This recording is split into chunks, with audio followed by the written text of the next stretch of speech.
off of this panel, I want you all to know that Oceans 2022 owes its origins to these people. Since 2012, when Superstorm Sandy struck the coast, I remember meeting Ben because the Planning District Commission had just stood up a committee that I think you were put in charge of even back then.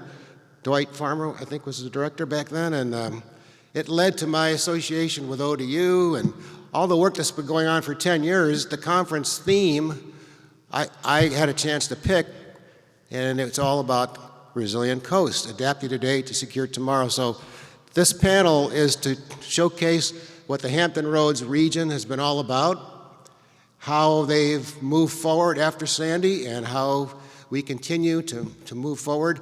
And it's all about the intersection of business and academia and government, whole of community. We've been talking about that ever since the beginning of the conference. So without further ado, I want to reintroduce Elspeth McMahon. She is, again, the brand new hire for ODU, the Assistant Vice President for Maritime Initiatives. There you are. Thank you, Ray, for that kind introduction. Good afternoon, everyone, and welcome to the special panel, Planning for Coastal Resilience. As mentioned, my name is Elspeth McMahon. I'm the inaugural Associate Vice President for Maritime Initiatives at Old Dominion University, and I have a passion for maritime education and training. ODU is committed to being a leader in all things maritime. We are preparing our students for careers in the industry, not only for today, but for the industry of the future. We are expanding our programs, curriculum, research, and outreach in the maritime space, which includes subject matters such as mission engineering, autonomous systems, advanced manufacturing, renewable energies, cybersecurity, data science, and digital transformation. To answer the call from industry, ODU has also announced its new standalone school for supply chain, logistics, and maritime operations, where students are expertly trained and can grow careers in the Hampton Roads region and beyond. We are also taking climate change seriously. As the oceans and coastal and inland waters are integral to the maritime industry, we must protect and respect our natural environment.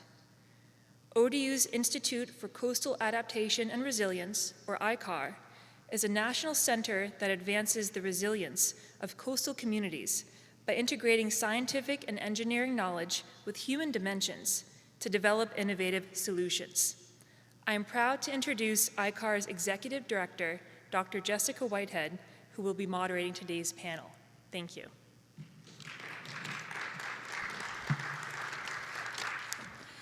Good afternoon, everyone. Thank you so much for that introduction. I'm Jess Whitehead. I'm the Executive Director of the Institute for Coastal Adaptation and Resilience at ODU. And for the moment, I'd like you all to step back from what some of the content has been for the majority of the conference so far. And from stepping back from thinking about the ocean and the deep ocean and sensing and monitoring and mapping, and into the space where the water meets the land. And in these coastal communities, and thinking about what it takes in that coastal space to make these communities resilient. Certainly when I've come into ICAR, what we've done is tapping into, certainly in the Hampton Roads and the Virginia vision of whole community resilience.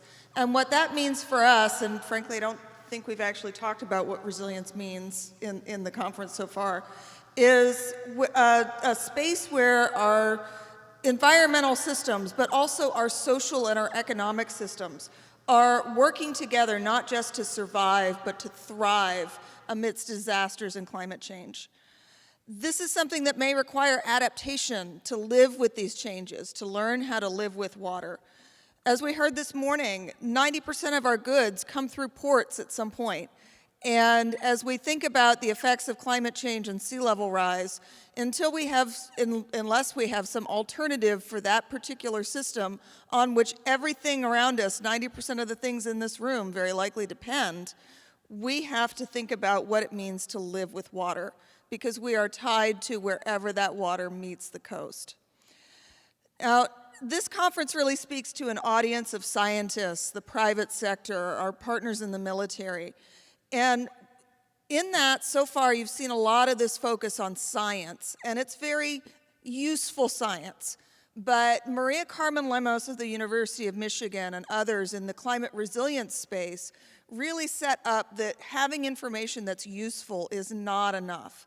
We have to make sure that we have a focus on the information that we're producing as being usable by those who need to make the decisions about climate change, about sea level rise, about all of these hazards, and then what additional technical capacity and assistance and focus is needed to actually get that information used.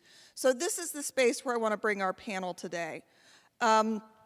Our speakers here are on the front line of being these users of information, these influencers of decision makers and makers of policy themselves. It includes scientific information, but as you'll see, it's not limited to that. To be able to get action to happen, it involves coordination and thought at the state level, at the regional level, at the local level, and at the neighborhood level.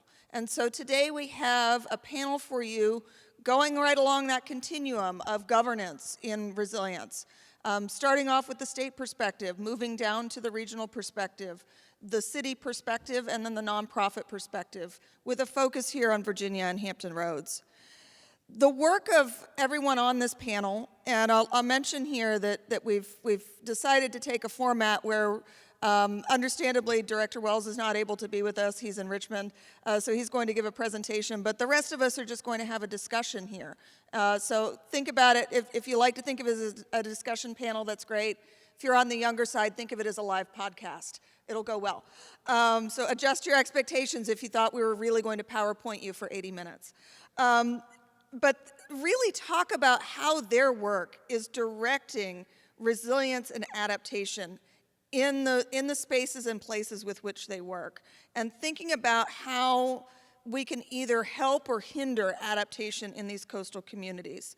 And it has real effects on real people. The actions that it's taken at each one of these government levels will in the future affect who is safe, who is at risk, who can be protected, and people who desperately need us to develop those solutions. And this attention to governance at each level is either enabled or constrained by law, by policy, by code, by funding, by a whole lot of barriers that we'll get into and talk about in this panel. Virginia is just one case. So if you're visiting us from the coming to the United States for this conference, thank you very much for coming. We recognize that this very likely looks very different in your home country or in the places where you work. There was discussion this morning about least developed countries and small island states. It's a very, very different space than we have here. Virginia is just one case. And so coastal Virginia and Hampton Roads in particular has one of the highest rates of sea level rise on the East Coast of the United States. And we also have a diversity of communities from urban areas like Norfolk, like what you've seen of Virginia Beach so far, like Hampton, all the way to very, very rural and agricultural areas of the Eastern Shore, the Middle Peninsula, the northern neck of Virginia. So everything in between. It's also an interesting case if you are from the United States and the way that each state has to work differently as we're planning for resilience and adaptation, because Virginia is a Dillon's Rule state. Without getting into it, because I'm not a lawyer, but I've worked in this space long enough to know pretty quickly that I should work with lawyers to keep me out of trouble before I start telling people to do things. With a Dillon's Rule state, the local governments only have powers expressly granted to them by the Commonwealth's General Assembly, policy powers that are implied by those express powers, and essential and indispensable powers. So what that means is this isn't a situation where in all cases you can just work with the local government and they'll be able to go off and act on the information that you give them. There very often is an interaction involved at multiple levels of government to take the good work that you're doing and get it on the ground to help people. So we want to dig into that a little bit today. So navigating, here in Hampton Roads and Virginia, not only the ways to adapt to recurrent flooding, but the logistics of how we use those different powers and duties and partnerships and collaborations to do so. So with that set up, I'm delighted to introduce, and I'll give a quick introduction to everyone. Director Wells will give a presentation. Everybody else will sort of go through their perspective, and then we'll have this conversation. First of all, we will have, joining us remotely from Richmond, Director Matthew Wells of the Virginia Department of Conservation and Recreation. He's been the director of DCR here in Virginia since spring of 2022, and he brings extensive experience in the private sector, most recently with WestRock, with several Commonwealth agencies and the nonprofit sectors as well. DCR is the agency that has taken the lead on the Virginia Coastal Resilience Master Plan and has a large number of responsibilities going forward to also build out the resilience efforts statewide. Moving down to the regional level, we have immediately here to my left, looks like right from where you're sitting, Ben McFarland. He is with the Hampton Roads Planning District Commission and has 13 years of leadership at the regional level for coastal resilience and coastal zone management.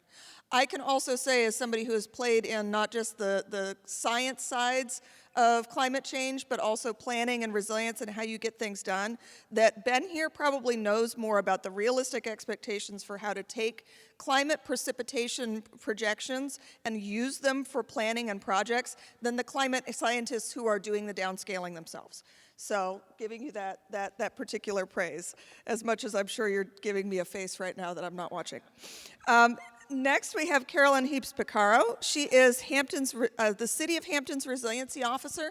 So we're in Virginia Beach. If you head across the water to the peninsula over the Hampton Roads Bridge Tunnel, you'll get into Hampton.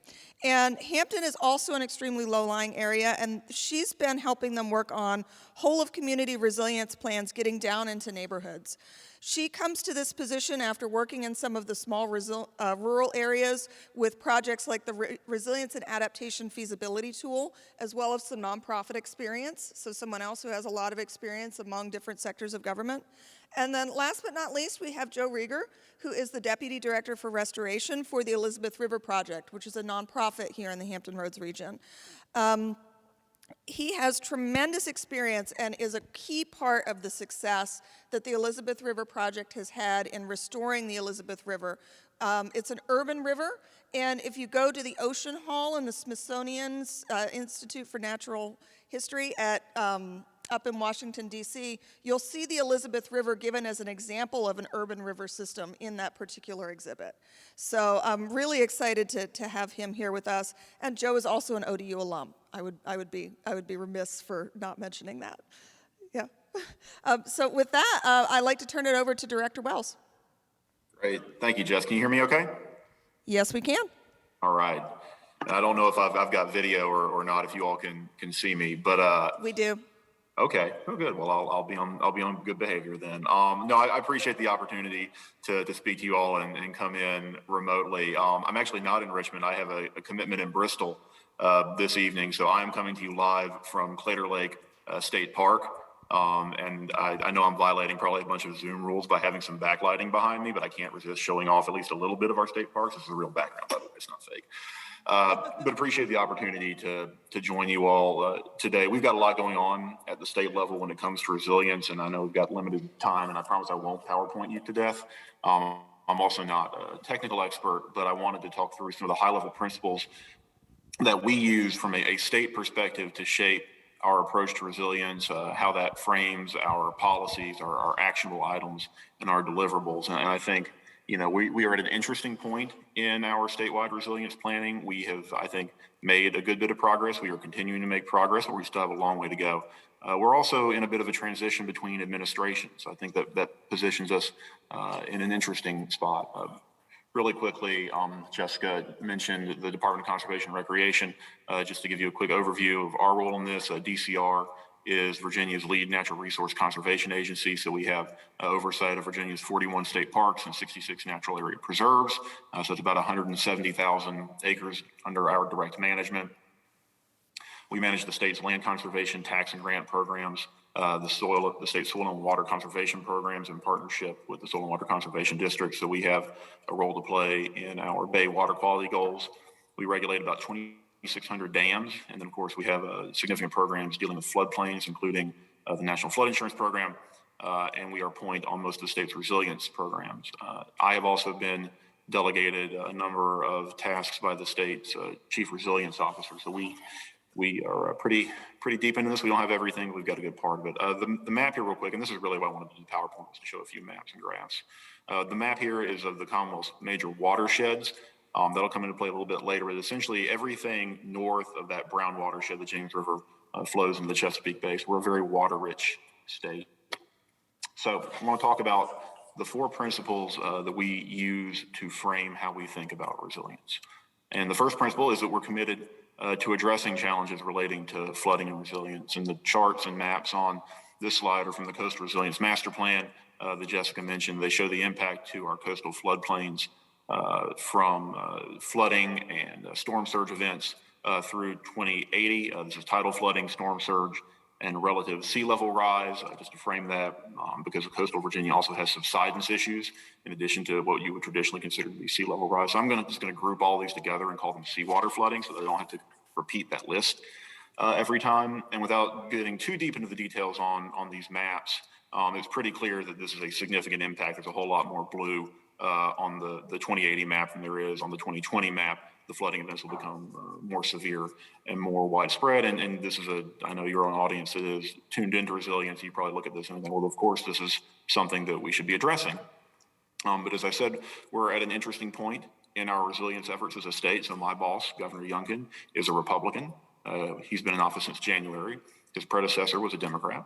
We've had a shift in power in the legislature, and that means that the work to date and many of the things that I'm going to talk about and share, including the material on this slide, was done under different leadership by a different party. And since governors can't serve consecutive terms in Virginia, it also means that the work that we do will be carried on and completed by someone else and so on.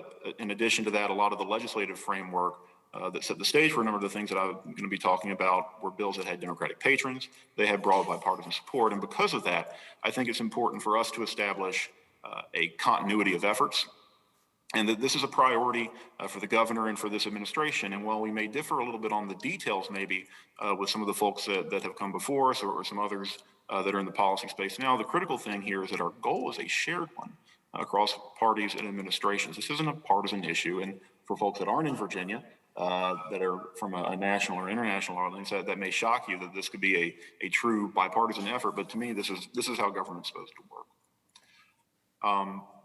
So the second principle here is that we have to address these challenges with programs that work for all impacted parts of Virginia. And here again, we see some of the coastal flooding impacts based on our seawater flooding models in terms of residential, structural, infrastructure, environmental impact. And again, this is significant without boring you with all of the numbers. One caveat here is that I buy into the saying that all models are wrong, but some models are useful. I think that this is a useful model. I want to acknowledge that there's some disagreement about these impacts. Tidal wetland impact would be an example of that. But those tend to be more about scale than overall impact. I'll talk a little bit about the limitations of modeling in a second. So you can look at this, and I don't know if you can really see the numbers here, but as it stands right now, about 360,000 of Virginia's 8 million residents are impacted by coastal flooding. And you may look at that and say, well, that's not a huge percentage out of 8 million, but I would say it's important to those 360,000 people. And it's also important to Virginia as a whole. 70% of the people in the Commonwealth live in coastal areas. 78% of our GDP comes from these areas, including I think just mentioned the Port of Hampton Roads, Naval Station Norfolk, and significant economic drivers. And so obviously we need to look for programs that can help mitigate the impact of coastal Virginia. That's not the whole story, though. And I know it's probably tempting to think of flooding as something that only impacts coastal Virginia. And it's true that the coastal area has significant and unique risks, but flooding isn't restricted to this area. And in fact, if you look at the historical data, the western portion of the state had more flooding events over the past 25-ish years than the eastern portion. And I know past performance isn't exactly a predictor of future results, but I think that this helps illustrate that this really is a statewide problem, that inland communities are threatened by flooding as well. And in fact, we recently had some pretty severe flooding in the southwestern corner of the state where I'm headed this evening that caused some pretty widespread devastation. So I know that this is a panel on coastal planning, but I think it's important on multiple levels to approach this from a statewide perspective. One, it's the right thing to do from a policy level, right? Two, it's important for the public to understand that this is a statewide effort. And then three, you'll recall when I started with that map of Virginia's major watersheds, 60% of the Commonwealth falls in the Chesapeake Bay watershed. And so from a systems approach, It's important that we look upstream as well as out into the ocean and up into the sky, right? Everything that falls into that Bay watershed will eventually make its way down to coastal Virginia. This is an area that I'm pleased to say that we are already delivering programmatic results. We just announced some awards for the third round of the Community Flood Preparedness Fund, which provide grants to local governments for resilience planning, studies, capacity building, and projects. This is a $70 million grant round, which is pretty significant for a state grant program. And we're beginning to prep round 4. We're also standing up the Resilient Virginia Revolving Fund, which is a revolving loan program that's designed to be more accessible for individual property owners. Third principle is that it's not just enough to have good programs, they have to work together. And again, this is something that Jessica teed up nicely for me. Thank you very much. The programs we implement have to work together as parts of comprehensive, cohesive plans. And this is where it starts to get tricky. And is very much a work in progress. But it's important because flooding and resilience is one of those issues that you really have to address holistically if you want to address effectively. And because the resources that we have to address it are going to be finite. One of the project requirements for the Community Flood Preparedness Fund is that the project has to work within a local resilience plan. And that is helpful, that's great, but you have to have a way to evaluate projects, not just in terms of their immediate impact, but also in terms of how they impact the region and the Commonwealth. And so we've started down that road, first with a coastal resilience master planning framework that laid out some of the goals and principles for how we want to approach resilience planning. This was adopted in October of last year. And if my presentation today is at a strategic level, this document starts to get a little bit more tactical. And again, this is work that was done under the previous administration, and there may be some things in here that we would have approached differently, but by and large, I think these are consensus ideas, right? That we need to prioritize projects, we need to have financing strategy, that we need to incorporate evolving science and climate change projections, that we need to coordinate efforts. So I think that we have agreement generally around these principles and this framework. And one of the outgrowths of that framework is the Coastal Resilience Master Plan. Most of the graphics in this presentation are actually from the plan, and if you get a chance to look at the presentation later, all of this is linked, so you can go dive into it if you want to. So this document was completed in December of 2020, and it does a number of things. It assesses the risk to coastal Virginia, which is shown on the map here, from seawater flooding, and again, you can dig into that a little bit deeper with the Virginia Coastal Resilience Web Explorer. It establishes a database of projects. It identifies where the Commonwealth can provide support, and it builds a foundation for planning and partnership. And I think it is a very, very good start. But there are some things that it's not. It is not really a plan as much as it is an assessment of risk and a list of potential projects. And the risk assessment and the modeling that I've shown only takes into consideration the seawater flooding aspects that I mentioned. Again, relative sea level rise, tidal flooding, and storm surge, and not other risk factors. So it is a partial risk assessment for a part of the state. And then finally, the document was completed on a very short timeline. And I think the opportunity for public input was perhaps more limited than it should have been. But the fact that this is phase 1 implies that there are more phases on the way, and we're actively working on that now with a legislatively mandated delivery date of the end of 2024 for phase 2. And phase 2 is going to build on this document by incorporating all major flood hazards, including precipitation flooding, updating the list of projects and updating the status of the ones we've implemented, including a comprehensive risk assessment of critical human and natural resources. And in short, to make this more of a plan, so that as we move forward, for instance, as we evaluate applications for our resilient grant and loan programs, we're not doing it piecemeal, we're not doing it in a vacuum, we're doing it in a thoughtful way that delivers the best results we can for the money. I mentioned this is a statewide problem, so we're also developing a statewide plan. This is actually an existing document that's supposed to be updated every 5 years. The last time it was updated was 2005. So we're a little bit behind schedule on that. We're now required to update it by the end of 2026, and some legislation revised the deliverables on this. So this is going to turn into an inventory of flood-prone areas, an inventory of flood protection studies, a record of flood damages, strategies to prevent or mitigate flood damage, and a collection and distribution of information related to flooding and floodplain management. Again, the goal here is to update this every 5 years, and that this will be a place-specific plan for mitigating severe and repetitive flooding that works in concert with the framework that I mentioned and integrates the Coastal Resilience Master Plan. We are required to use a watershed-based approach for this, which I think makes a lot of sense. And again, you can see the major watersheds here. Our goal is to start this in the western part of the state, with the coastal plan starting in the eastern part of the state, and we will mesh those together. Frankly, part of the reason that we want to start in the western part of the state is that the data that we have there aren't great. We've got a lot for the coastal area, but the western end, we are still working on that. The goal is for this to be a real, actionable, comprehensive plan that can inform state and local decision making. All right, so an actual plan. We're also looking at how we approach this from a state government perspective. We've established a resilience coordination working group. DCR owns a lot of these resilience efforts, but they are scattered across the state. It's one of those, I think everybody owns it, and so nobody really owns it, but someone needs to own it. So we're going to work to how we get to a better coordinating space. And then finally, all of this needs to be done with transparency and public input. And candidly, I think this is an area where the process has been a little weak in the past, and it's something that we're really leaning into. So on the planning side, we've established a Coastal Resilience Technical Advisory Committee that will inform the next phase of the master plan and the statewide plan. That's got about 40 participants on it, and I think it is growing by the day. I also mentioned the Resilience Working Group that's got about the same number of people. For everyone that's not captured with these two groups, we've got a annual resilience stakeholder meetings. And then we're also working on a community outreach and engagement plan for the coastal and statewide plans using a whole community approach.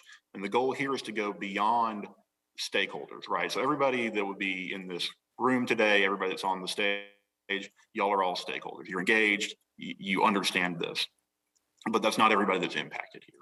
And so it's important for us to take a whole community approach, to go out to the people that are impacted in this, to have them play a role in the planning and development of these programs that impact them. And then finally, it's important for us to have public comment periods for all of our coastal statewide plans and other important documents. And in fact, the previous plan and framework weren't put out for public comments. We just posted those for a 30-day public comment period to use those to inform phase 2. And then we're taking steps on the program side as well, where we heard a lot of concerns about transparency and oversight. The letter here is actually from me, a Republican appointee, to 2 Democratic legislators, pledging to do a number of things from a transparency standpoint for the Community Flood Preparedness Fund and the Resilient Virginia Revolving Fund, including posting applications and scoring online where everyone can see them, putting out future grant and loan manuals for public comment, and establishing a grant and loan review advisory panel. And this isn't something that we were forced to do legislatively. This is something that we wanted to do in concert with the legislators. Similarly, the coordination working group isn't something that we were required to do legislatively, but it's a commitment that we've made in partnership with the legislature because we think it's important to work with them to work across party lines. But ultimately, at the end of the day, transparency is critically important because this is such a critical issue. And because we are solving it right now, by and large, with taxpayer dollars. People deserve to have a say in this. So, just to sum it up, we're committed to addressing these challenges. We have to address the challenges with programs that work for all parts of Virginia. The programs we implement have to work together as part of comprehensive, cohesive plans. And all of this has to be developed and implemented with transparency and input from the public. So I very much appreciate the time today and look forward to hearing from the rest of the panel. Thank you so much, Director Wells. All right, we're going to hold questions for the moment and give the rest of our panelists an opportunity to introduce themselves and their organizations and what they're doing on this issue, and then we'll get to some discussion. So we'll start with Ben McFarland. Okay. Well, good afternoon, everybody. Ben McFarland. I'm a senior planner with the Hampton Roads Planning District Commission. We're the regional planning organization for Southeastern Virginia. So if you drove here, you've been in Hampton Roads for about an hour, hour and a half. If you flew over half the region. We stretch all the way from the ocean front up to the Williamsburg area, if you're familiar with this, with Virginia at all. But we have 17 jurisdictions that are part of our board, 10 independent cities, 6 counties, and 1 town. The independent cities, if you're from the United States, that probably sounds a little strange to you, but we can go over that later if you'd like. It really is a tangent there. We don't have time for it today. But I think that the takeaway for our region, it's big. We have a lot of people here, a lot of different types of communities here. And when it comes to resilience, and it comes to planning for flooding, planning for future sea level rise, we know that our area is not, like the whole area is not affected by flooding the same. We have some areas that are very vulnerable. We're in Virginia Beach right now. That's one of our most vulnerable areas. Hampton is one, Norfolk is another. And some areas that aren't very vulnerable to flooding at all. Williamsburg, for example, is pretty high and dry, which they let us know every once in a while. They're fine, they're doing pretty good. But the takeaway, I think, for us at the regional level is that even though our individual communities are not equally affected by this issue, that as a region, as a whole, we are all affected, both right now and into the future if we look at what those impacts are going to be. And so planning for resilience, planning for sea level rise, for how we're going to adapt as a region, as we move into the future, as we see the impacts of climate change become more and more pronounced, it's going to be even more and more critical, as we move into the coming decades. And so for our board, so we have elected officials that serve on our board, and then we work also directly with locality staff. We have a variety of ways that we have conversations about these issues at the board level and then also at the technical level with the staff committees. And what we try to do is provide information to our localities so we can empower them to make better, more informed decisions. At the PDC, we can't make anybody do anything. That's not our job, that's not our role. We're not enabled to do that by the state. We have a very specific role, which is to bring people together from our localities so that they can talk about those issues which affect more than just one or two of them. And that's an important role. I think it's something, we host a lot of meetings. It's really good to be here at a conference and get out of the office and everything, but I think we had a couple of meetings going on today at our building. That's what we do. And in a lot of ways, I think people that go to these meetings are like, okay, why are we going to these meetings to talk about these issues? It's by establishing those relationships, by getting to know each other, by working together in low stress times and in low stress situations that you can establish relationships that are strong enough to handle issues that arise during a high stress time frame. And when we're talking about big issues, like what do we do after a major storm event, or what do we do to plan for which areas should be retreated from as a result of sea level rise, those are big, heavy decisions, and you need to have good working relationships with each other in order to be able to have those conversations when the time is right. And so flooding is a big issue for us here in Hampton Roads. We have had some significant flooding already this year. It's, we're in the middle of hurricane season. It's about time for those nor'easters to really start picking up. So we're going to be seeing those impacts, very soon probably, hopefully not too bad. But because we know that it's such a major issue, we've been able to establish with our localities a coastal resiliency program at the Planning District Commission we have dedicated staff that work on this issue every day. And the role of that program really is there's four things. One, we work on policy development. We research good practices, best practices from other states, from other regions, from outside the United States, and try to bring those lessons home to our localities so that they're not always reinventing the wheel. We coordinate activities between our jurisdictions when there's a good opportunity to do so. We don't try to step in and mandate that, but if there's an opportunity, if it makes sense, and I'm going to come back to that issue here in a moment, but that's another key part of our program. We do outreach and education. One of the key things we work on right now is in trying to encourage people to buy flood insurance.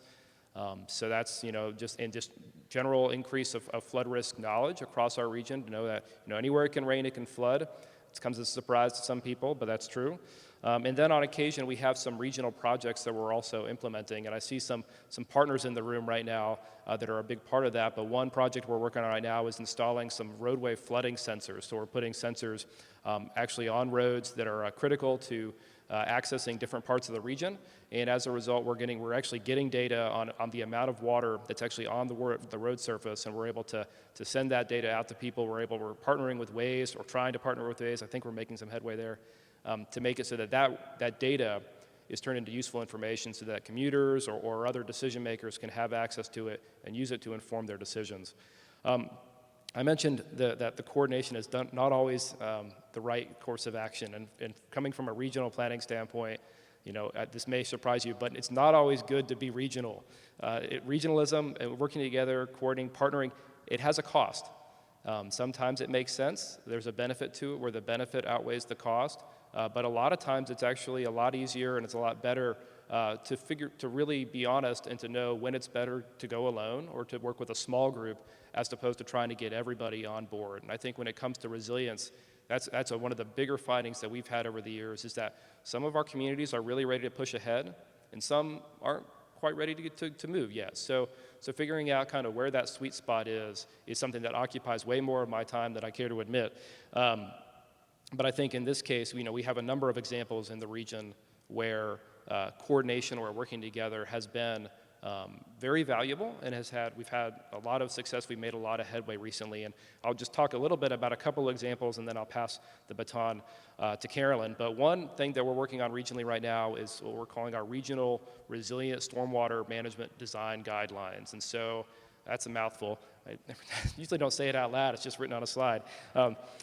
What we're trying to do is to take the projections of sea level rise and precipitation change as a result of climate change and turn those into actionable policy recommendations that our localities can actually adopt and then use to tweak their own ordinances, to change their way that their land use maps are done, to really change how things get built and developed at the local level. So again, we don't set those rules, but our role is really to bring together that information, to vet the recommendations with our localities so that they can hopefully agree on some consensus recommendations. And that way, there's no locality that gets kind of picked on by the developers or looked on poorly by other folks from outside our region as saying, well, they're too far ahead. What we'll have is that all of our jurisdictions, even if they don't all adopt these standards on the same schedule, all of our jurisdictions will say that's a really good idea and we support it. And so that provides some support for communities like Hampton, like Virginia Beach, like Norfolk, that really want to start advancing and making these decisions now. And so for that, we're looking at things like maps that look at future floodplains. So right now in the United States, our floodplain maps are based on historic data. They're only supposed to be reflecting, quote unquote, current flood risk. They don't take into account climate change impacts. They don't take into account heavier rainfall. They don't take into account sea level rise. And so as a result, they're out of date as soon as they're published. If we're talking about effectively regulating development in the floodplains, what we really need to be doing is thinking about 60 years from now and not just our current risk today, which is what those maps do. So coming up with those maps is one of the things that we're working on. Things like establishing tailwater elevations. In Hampton Roads, we have separate storm sewer systems, so the sanitary goes in one pipe and the storm sewer goes into another. But those storm sewer sections those pipes are directly connected to tidal bodies in a lot of areas. And so if we don't account for how high the water is going to be at the end of that pipe, that's going to result in reduced capacity down the road. We're looking at design storms, so things like precipitation projections. What is the 10-year storm going to look like in 50 years? What's the 100-year event or the 5-year event? All of these numbers are critically important to having effective design standards so that when an engineer is designing a pipe or designing a stormwater BMP, they're designing for what we think the right amount of rainfall should be, not what the rainfall used to be. And then looking at how we can actually look at compound flooding. A lot of times we're looking at storm surge flooding or tidal flooding separately from rainfall. And here in Hampton Roads, we're low and flat. I don't know if it's obvious when you walk outside of this building here, but because of that condition that we have here, if we don't think about both the rain and the tide at the same time, we're going to be getting it wrong. And that's a shift in how we've been thinking about things from an engineering perspective, from a public works or a planning perspective. But coming up with what those numbers should be together is critical in order to make sure that our stormwater systems, our flood protection systems are going to be actually useful going forward. And then the last thing I want to talk about a little bit is some work that we've done recently working with the military. So this is a military community here in Hampton Roads. We have installations or units from all the branches. We might not have anybody from the Space Force, I'm not sure about that one, but at least all the other 5, we have a unit from each of them and several installations here. We have the largest naval base in the world here in Naval Station Norfolk. So for us, it's a point of pride that we have these installations here, but we also want to make sure that we keep them here. So if you're from Florida, please do not come up and talk to me about how you want to steal an aircraft carrier. I don't want to hear it. But as a result, we have these installations. They're really right next to our communities. They are embedded in our communities. And so working closely together with them on these issues of flooding and resilience, design standards is going to be critical to making sure that what we're doing does not conflict with what they're doing and vice versa. And over the last several years, our region has completed a number of what are called joint land use studies. These are projects that are community initiated. They're driven by a community, but the military is a critical partner. And we've been able to take advantage of this opportunity of funding from the Department of Defense to do some pretty innovative resilience planning work on both sides of the water. Carolyn's been involved with that work up on the peninsula with the city of Hampton. The PDC coordinated multiple jurisdictional efforts here on the south side. So that's one of those examples where, because we have the same people involved from all the installations, we have the same problems that we're trying to deal with, we have this opportunity from the federal government to come and provide this funding to do this kind of technical work, but to avoid redundant efforts, to avoid duplicating efforts, and really to avoid having a situation where we'd each have to get in line and we do one study for one installation and then we wait a few years and do another study for another installation. And that sounds really kind of boring, probably, to think about the bureaucratic process of actually getting in line and getting some of these things done. But that's the reality that we face here in trying to work with the programs that we have at the federal government level, is that we know that these installations, these programs are there and they're an opportunity, but they don't come along all the time. So you really got to take those opportunities when they become available.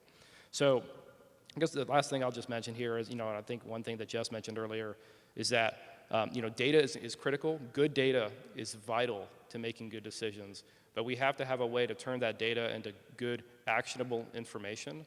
And then we have to have a good process in order to actually absorb that information, to be adaptive in our policies, to be adaptive in our decision making, so that those decisions are not just good decisions based on what we know today, but that we can adapt and we can update those decisions and kind of reflect and look back or understand what the best available science is as we move forward. This is a rapidly changing field. We're learning new things every day, and having good processes in place to go from data to information to decisions is going to be critical to making sure that our communities aren't just protected and resilient today, but are resilient into the future. So thank you very much. Really glad to be here. Thank you, Ben. I'm going to shift next to Carolyn and everyone. talk about the local level, the locality level. Yes, absolutely. So good afternoon, everyone. My name is Carolyn Heaps-Picaro. I'm the Resiliency Officer for the City of Hampton, and I'm going to be talking a little bit about Hampton's resiliency planning work. So as you can gather from everything that's been said so far, Hampton is in Hampton Roads, and we are, again, quite flat, low-lying coastal community. We are not oceanfront, but we are bayfront. So we experience a lot of the impacts of sea level rise and the challenges with compound flooding that Ben was just mentioning in our community. They're felt pretty acutely here. We're also a pretty historic community. For those of you who are unfamiliar with Hampton, we have been around for 400 years, and we're pretty urban. We have a lot of kind of suburban type residential single-family home neighborhoods, but a lot of them are very unique in not just kind of the geographic setting and the relationship with the water, but the ways in which the residents in those communities actually tolerate conditions of flooding and how they interface with our coastal system.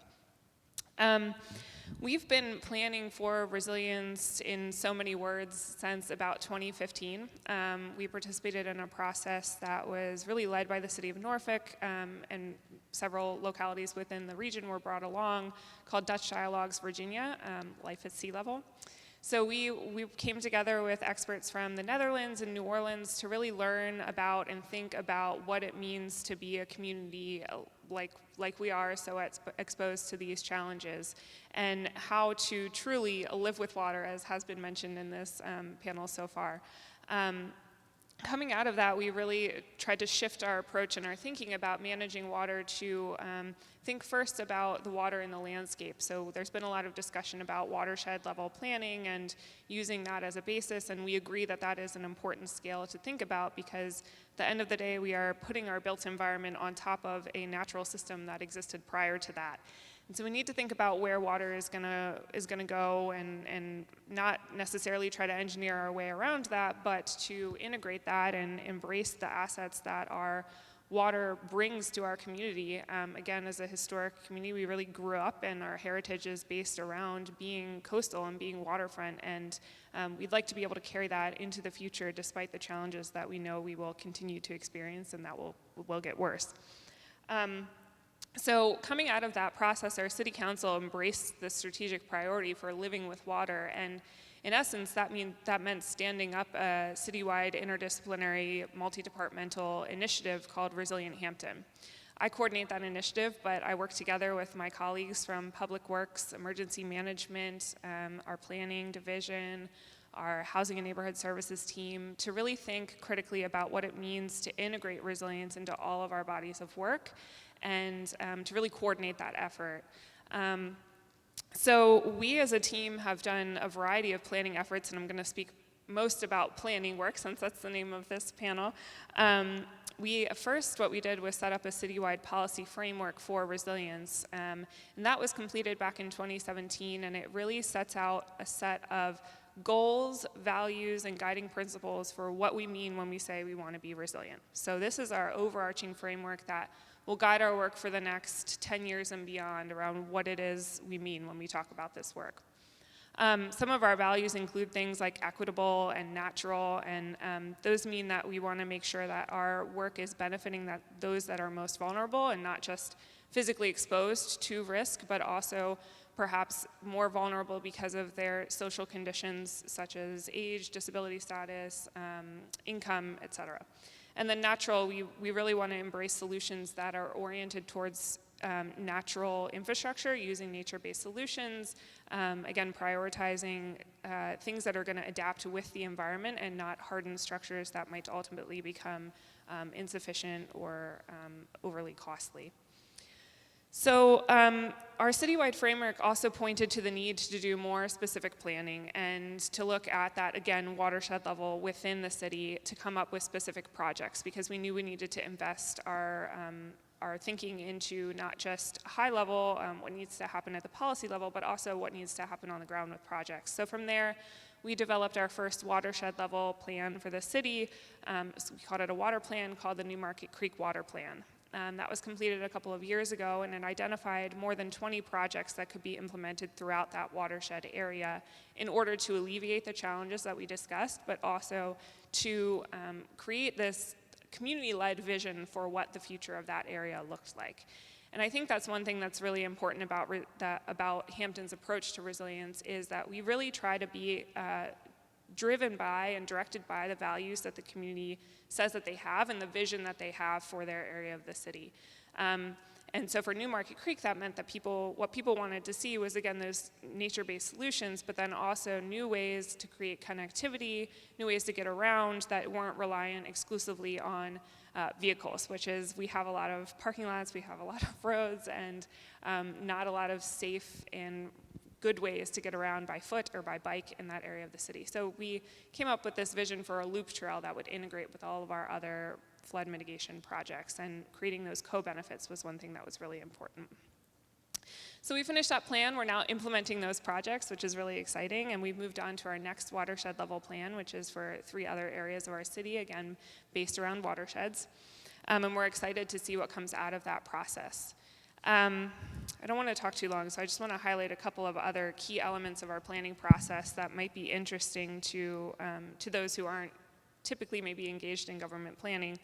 I've already mentioned the importance of values in our planning efforts, and I want to reiterate that that is something that really drives our approach, that we, of course, integrate the best available science, that we do look at data that is hard data, but we talk to the community about what they want to see and what their values are moving forward, so that we're not directing our adaptation approach to a way that is inconsistent with what how the community wants to develop into the future. And tied into that, again, is that community engaged piece of this. That is another key element of our approach, that we need to know what people want and what the community wants to see. And so we try to reach out and talk with the community at every phase of the planning process to hear from them, not just about what they want to see, but what they see in the community existing as either assets or vulnerabilities. We've talked a lot about collaboration and the importance for that, and I think in addition to collaborating with the public, we also try really hard to collaborate with partners. So a lot of the folks here have been involved in our planning efforts over the years. Ben mentioned also the military installations, and we've partnered a lot with Langley Air Force Base, which is located in the city of Hampton, in our planning efforts, not just for our city plans, but also, of course, the joint land use study. And then lastly, I want to emphasize that our planning efforts are always very project-oriented. We focus really hard on trying to make sure that what we've got is implementable, so that we don't just have a list of projects that we can't move forward, but to actually have some level of conceptual design for at least a few of the projects, so that we can then go ahead and get grant funding, because a lot of times I think a challenge that you'll hear from local governments is that they create these plans and then they sit on the shelf because they don't have the resources, or they don't have the staff, or whatever it is, that they can't get it done, or it's not going to happen. And so we really focus on trying to make sure we've got projects that are set up in such a way that we've got at least a very high level cost benefit analysis. We understand how this is going to work, what it's going to look like, we have some level of community buy-in, and we can take that and seek either grant funding or put it through our capital improvement planning process to get city funds in line for funding those projects. So I'll end there and turn it over to Joe. Thank you so much, Carolyn. We'll go straight to Joe with the Elizabeth River Project. Thanks. How's everyone doing today? Good. Well, thanks for coming to this session. My name is Joe Rieger. I'm the Deputy Director of Restoration at the Elizabeth River Project, and we're a nonprofit organization. We've been around about 30 years. We're located in Norfolk, and our mission is to clean up the Elizabeth River, which is was one of the most polluted tributaries of the Chesapeake Bay. And our main mission with that cleanup is to actually work with businesses, government, and also the community to carry out that plan. And as I was kind of thinking about my comments, it was really interesting. I've been doing this now for 20 years this month, and I remember we have a lot of action plans, so plans that we develop that we want to carry out in the community. And what we end up finding, what I found out is when I go back to these old plans, we're actually seeing, like, basically about 10 years ago to 7 years ago is when, addressing flooding popped up. So this whole issue of sea level rise really has accelerated in the last 10 years.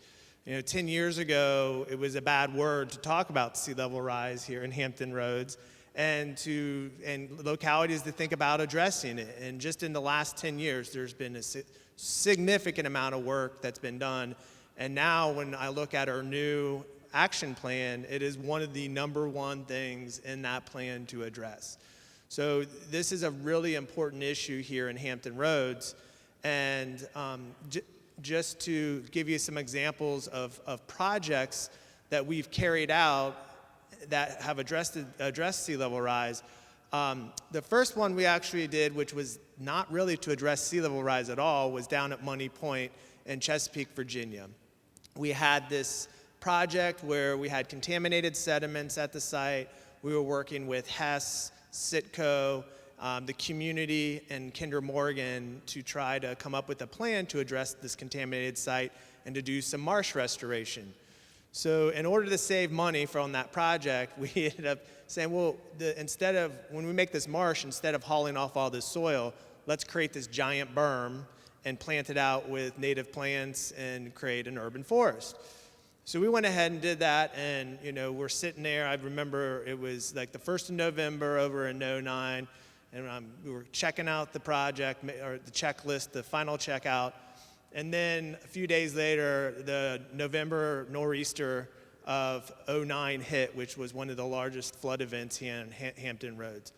And we got a call from Kinder Morgan, which was the industry down at Money Point. And they said, we didn't experience any flooding from the site because you guys created this berm. Inadvertently, we didn't do it on purpose.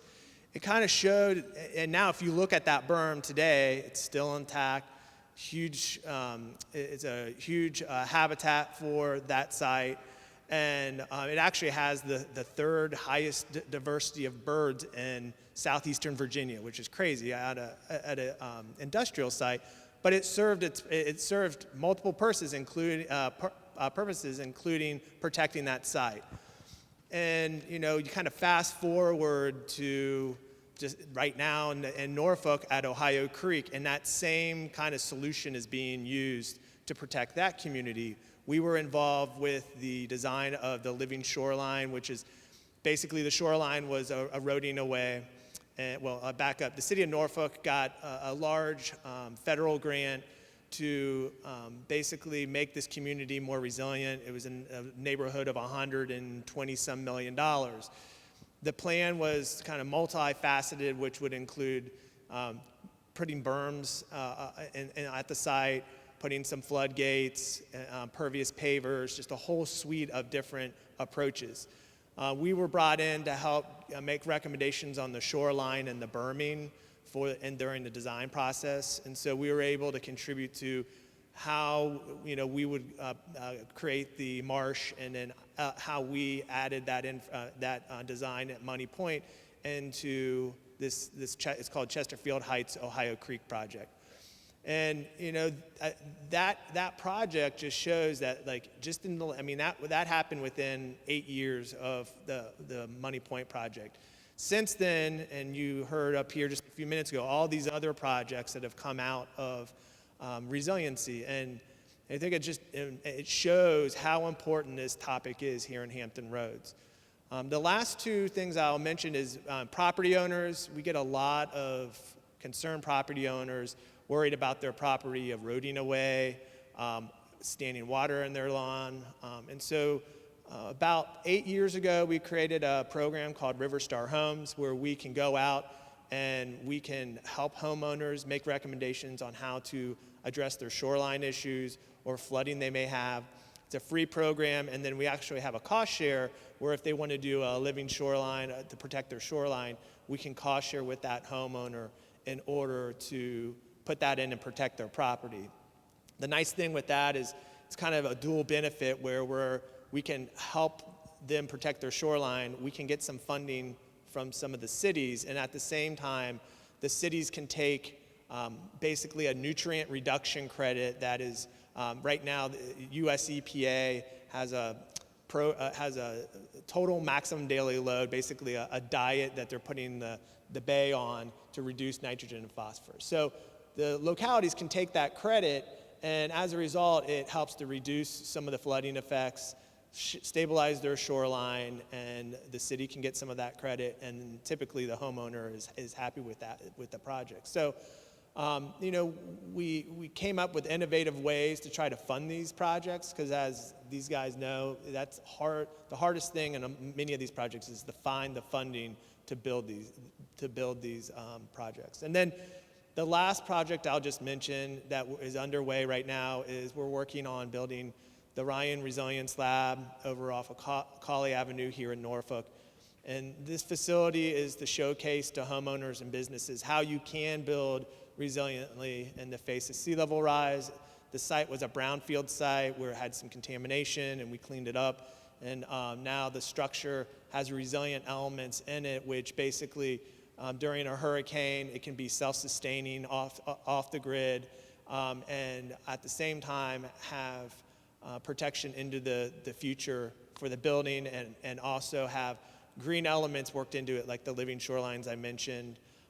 And then also encouraging academics, so academic institutions to do research at the site and also engage with the community. So we can bring the community to them, and then they can bring their science to the community. So, just again, to just show what a few years, how important this issue is, and how it's really changed the landscape of Hampton Roads. And that's all I had. Thank you. Well, thank you all. We have about 25 minutes left. So I have some questions to ask, but I do want to invite folks, if you have burning questions, please come on up. We've got 2 mics set up in the room. I'm not sure how we're taking any questions from anyone online. If anybody's monitoring the chat, if there's a way to accommodate those, we are happy to do that. But let's start off, since there's nobody at the mics for the moment. The first challenge that, when you say, what's the biggest challenge you face? Well, the first thing that usually comes out of everybody's mouth is funding. So I'm going to say other than funding, because we'll talk about that in a minute. From your organization's perspective, what do you find to be the most challenging thing that you face as you're trying to make progress? And a reminder that because of the lag, Director Wells, if you want to go first, we'll go ahead and defer to you. Sure. Can you all hear me? We sure can. All right. I would say the challenging things for us, the scope of the issue, right? Again, just doing a coastal plan is a significant undertaking, but to try to do a statewide plan is even bigger. I think the level of coordination that is required for that makes it even more challenging. And I think, you heard me talk about all the various work groups and tax and stakeholder meetings we have and how to coordinate those. And then I think this is a little bit of a cheat because it touches on funding a little bit, but making programs that work for all parts of Virginia is challenging in a state that is as diverse as the Commonwealth is. And to get, an example there is the Community Flood Preparedness Fund has a preference for community scale projects. And the way that you might define what is community scale in urban Hampton Roads is perhaps different than you would define it in the rural parts of Hampton Roads or elsewhere in Virginia. So trying to have all those programs work together, I think all of that is a challenge, but it's really all driven by just the scope and scale of the problem that we're trying to address. Yeah, thank you. Others on the panel want to address this? I think just to add that even at the local level, it's a huge change to try to change the culture so that we are coordinating and collaborating across, even at the scale of the city departments. So I think it's typical that cities like to operate within silos of different departments that do their individual functions, but this is really trying to break that down and ensure that all of the teams are working together towards goals that are being addressed. As Joe mentioned, the Money Point project wasn't originally designed to be a flood mitigation project, but it had that benefit. So how do we work together with the folks that are responsible for water quality and the folks that are responsible for planning and our stormwater systems? And those people aren't always all the same people. So it's really the change in culture, which I think is difficult to move. It just takes time. So I actually did slides for all these questions, so I actually have my answer here for this one. The big one with this for our organization is trying to influence the installation of more green practices versus gray. We keep running against this, and what happens is we see this recommendation to put in all these gray infrastructures, walls and pumps.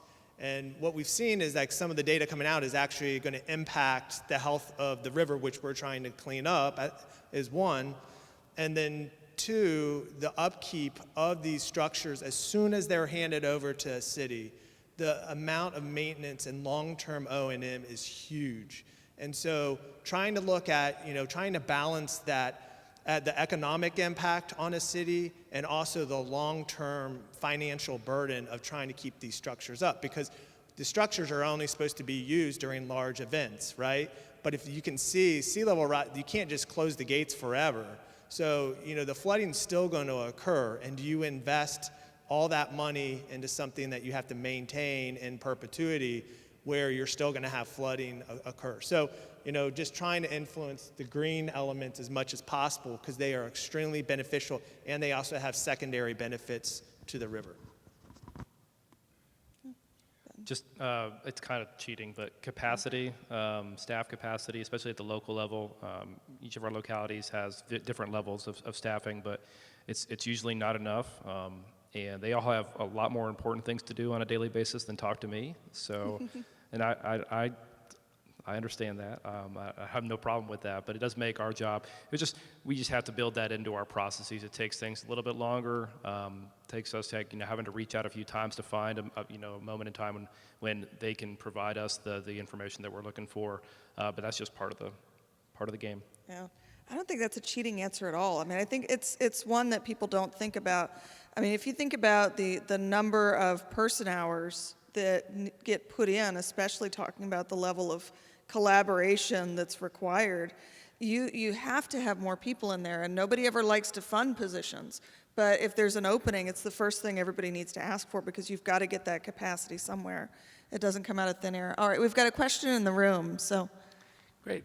Hello, Shep Smith. I'm the Chief Technology Officer for Exocean. I'm also a former NOAA executive and longtime former Norfolk resident. But I'm also a geo-geek, and that's the last thing is the only thing that's relevant about this question. And this is going to dive into the details of sea level rise just a little bit because we usually think of it as the combination of the sea coming up and the land movement, the subsidence. And so that's modeled at typically the only places we have those data points are at long-term tide gauges. And we oftentimes then extrapolate those rates across spatial scales, thinking that we're extrapolating what the water is doing. Turns out, and there's a recent NASA study that just did this for Hampton Roads, that the spatial scales of subsidence are very different. And even at the community or sub-mile level, there's significant changes differences in the subsidence rates. And so it really is not scientifically valid to make projections about sea level rise in Newport News based on the Sewell's Point tide gauge. So I love that, I can't remember your name, from Hampton, that you talked about using the best available science, but I think we need to take a little step back and say, is the science that we have good enough for how we're trying to use it? These are really big decisions, and you all outlined that really well. But I would argue we do not have the information we need to make these decisions rigorously yet, and should be investing in that and complaining to our scientific brethren here at this scientific conference about the fact that the information we have is simply not actionable yet. So, I'd like your comments on that. Yeah. Ooh, I'll say, Director Wells, if you have a moment to, if you've got an immediate response to that, so we can work around the lag. Yeah, so I would say, again, what I said in my presentation, which is that all models are wrong and some models are useful.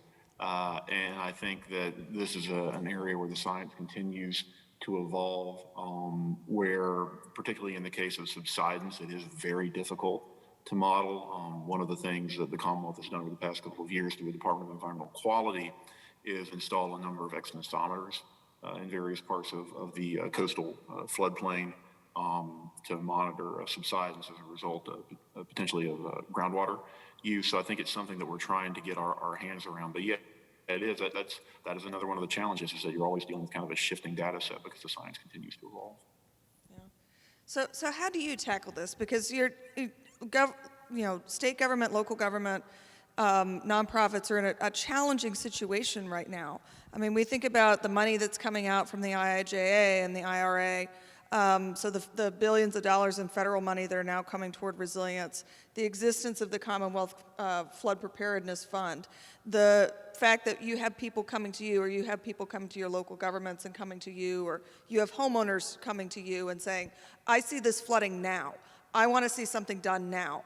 I don't want to wait 10 years for a science project. I need to see something now. How do you handle this? So I'll start off.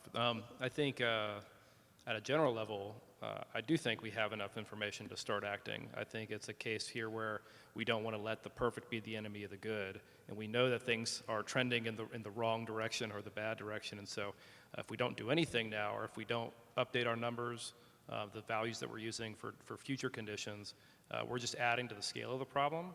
But building in a review of where the science is and making sure that that's a key component of any policy is critical. And I think that's something where our regulations, our data products at the federal level, our programs at the federal and state and at the local level, we don't go back and check and say, is this still a good idea often enough? One good example is the National Tidal Data Epic, right? I mean, we're over a full epic's worth of time since the last one, ended, right? So that was 2001, wasn't it, when it ended, right? So we're 2022 now. So that product is used everywhere, and we are using a way out of date, but that's a standard that's there. And so coming up with ways to more frequently update these values. We'll say on the subsidence thing, I think my understanding is that there's a significant amount of uncertainty with some of the satellite data that they're using to measure that. And one of the things that we are doing here in Hampton Roads is we're trying to get a really better idea of what subsidence is doing. And so we have the extensometers that Director Wells mentioned. There's a project that our regional sanitary sewer district is doing where they're actually pumping treated wastewater, very good, well-treated wastewater, better than drinking water standards wastewater, back into the aquifer. And as part of that, they do have an extensometer that was installed on site at the test facility. So they're measuring that. There are a few others that have also been installed in our region. And then we also, at the PDC, we have a partnership with the USGS where we are paying them to go out and precisely measure benchmarks that have been set up throughout the region. So, we don't have as much subsidence as California. We're talking millimeters here as opposed to feet. But that issue of, is the NSAR data, is it good enough? Is the uncertainty we have here how does that work? And that we're actually, I think we're going to be having a meeting in January or February. I want to say early February, just got scheduled with all these partners to try to tackle that very issue, because it is critical for us. It's not a huge part of it, but it's a significant part of the overall problem. And what it really means for us is, like, does that give us, if we fix that issue, does it give us another decade, another 20 years to start putting some of these projects in? Or if we don't do it, does that shorten our timeline for when we need to act? But yes, absolutely, your point is valid. But I think for us, we have a regional sea level rise policy, and we put into that policy, said we're going to update this every 5 years at least. And we just started doing that earlier this year because we got the new 2022 NOAA sea level rise projections, right? So we had a 2017, everyone's been using that. Now we've got 2022, it's time to go back in and check and make sure that the numbers we're using are still valid. So I think your larger point is definitely extremely valid and something that we're trying to take it to heart at the PDC. Yeah, I think one of the, the rate could change at any point, right? We have no idea what it's going to be necessarily in 30 years, depending on which curve it actually ends up taking. I think the most important thing we can do in these projects is make them adaptable. So design for the future, but you may not build it, so that you can come back and add to the project if it's higher. We try to do that with as best as we can on our projects. So if we come back and it's a half a foot higher, that we have a way of adding to like a sill structure. But I think that that's something that we need to start doing in these designs, is just to understand, is there like seawalls or another, like the Norfolk seawall is a great example of, now they're like, well, we got to go another, 2 foot or something. And, if we design to think that we may need to be 4 foot in the next 30 years, maybe we can work that in so that it can be added into the future. Yeah, I'll just add, I think local governments that have the level of resources that Hampton does or are less resourced are never going to have the capacity to be generating this type of data ourselves. We simply just cannot.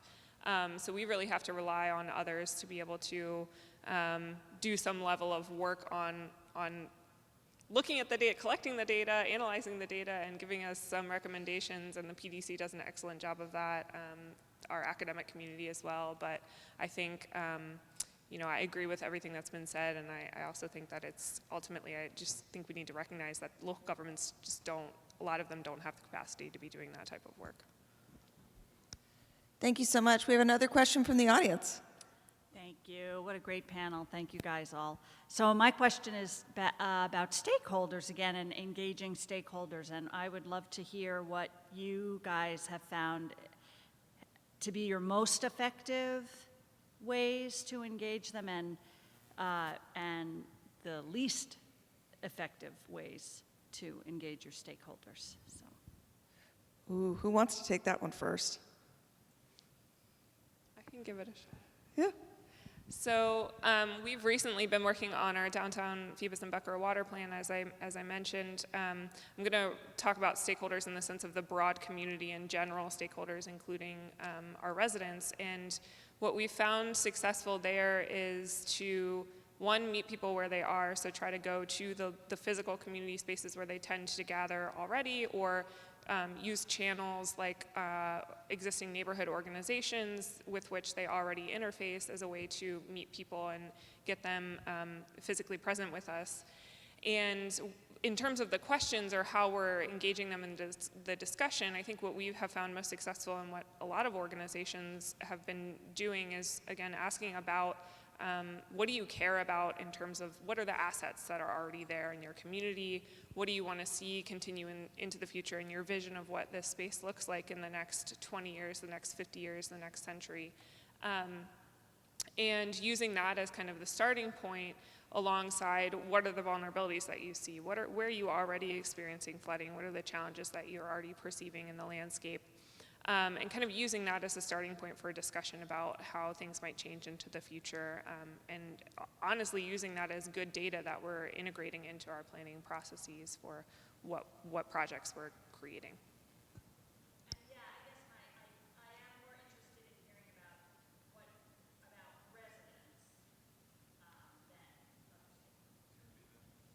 residents So she clarified that she was interested in hearing about resident community engagement, that side of stakeholder engagement. We've been using this process called collective impact for years, which basically brings together diverse interests. So, we're doing environmental work. A lot of times folks don't involve industry and business, and we do. We bring them into our meetings.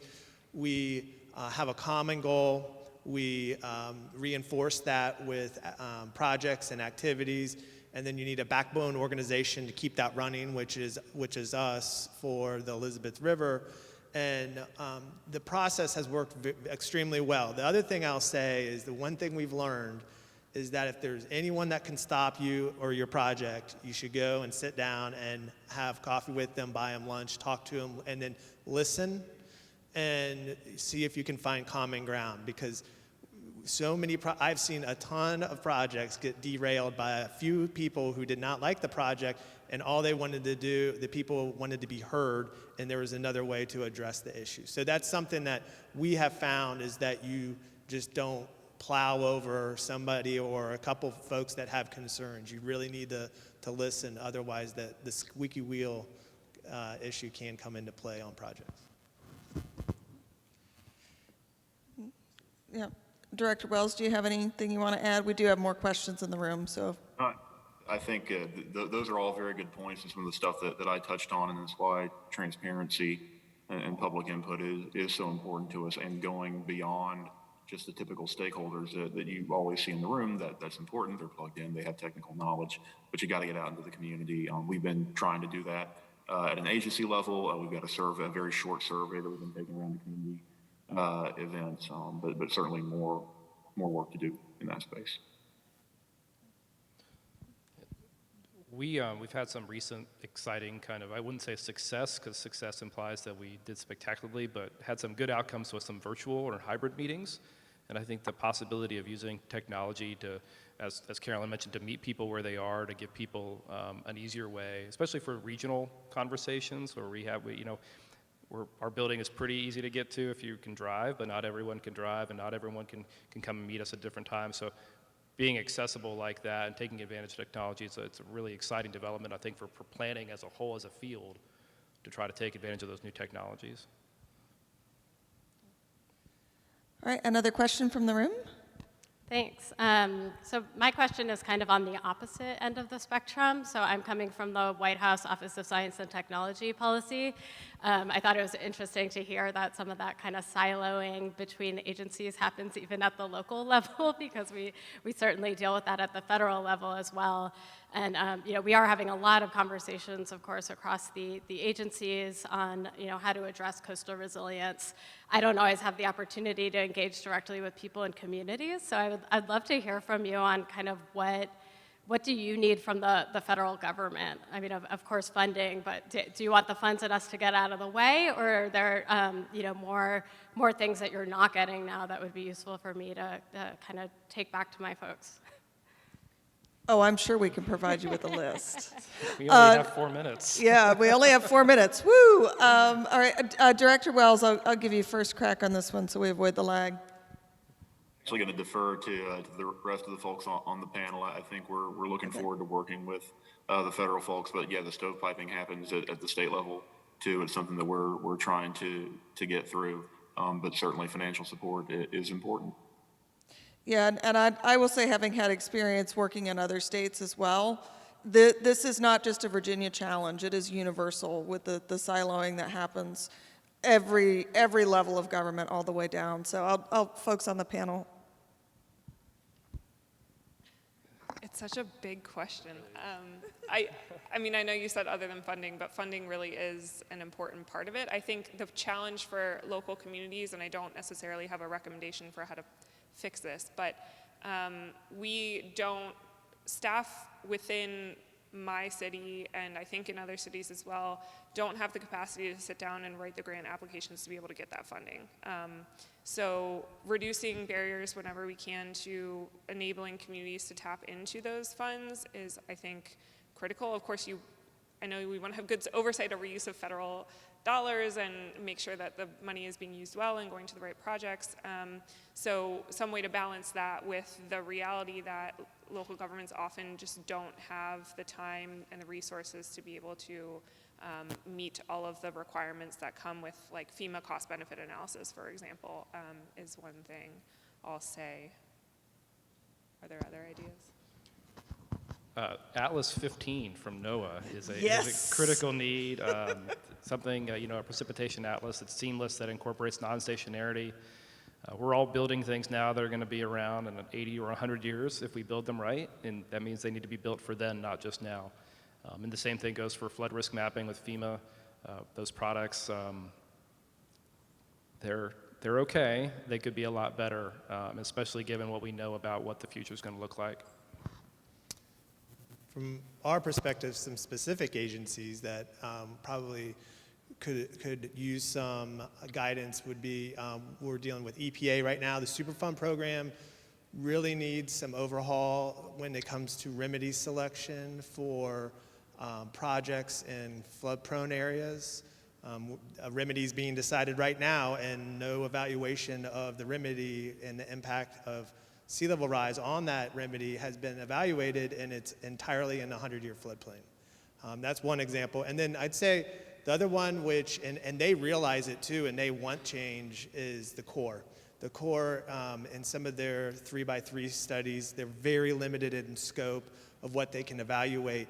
But if you don't evaluate the other things, like precipitation was a big one that they couldn't look at in this flood barrier study that was done for Norfolk, the amount of water that falls behind the wall actually matters on how big of pumps you put in. So, but they said they can't look at that. So there are these little nuances and I guess regulation that just probably need to be tweaked, so then the staff at these agencies can actually do a more thorough evaluation of these projects. Yeah, and I'll put one more plug in. As you are working through and developing these programs and this assistance, make sure you are getting down to a diversity of states and local governments and talking to them about how they're using the information. Even with something like Atlas 15 at a technical to technical level, not just a political level, getting down to that, because I can tell you, having worked in a whole bunch of different spaces and everything from national climate assessment to local level planning in tiny little towns, the ways that you think information is being used and the ways that they can actually operationalize that information are often extremely different. So making sure that the federal agencies are specifically charged with and enabled and resourced to reach down at that level is super important. Well, I have one more question to ask, and there's 15 seconds left, and it was about success, and so I don't think we're going to get there to keep it on time. But one last round of applause. I would love to thank the panel, thank everyone for coming. I know folks in the room will be around here for a few moments if you want to try to catch folks and talk about any other burning questions. Thank you, Director Wells, Ben McFarland, Carolyn Heaps-Picaro, and Joe Rieger, and thank you to all of you, and enjoy the rest of the conference.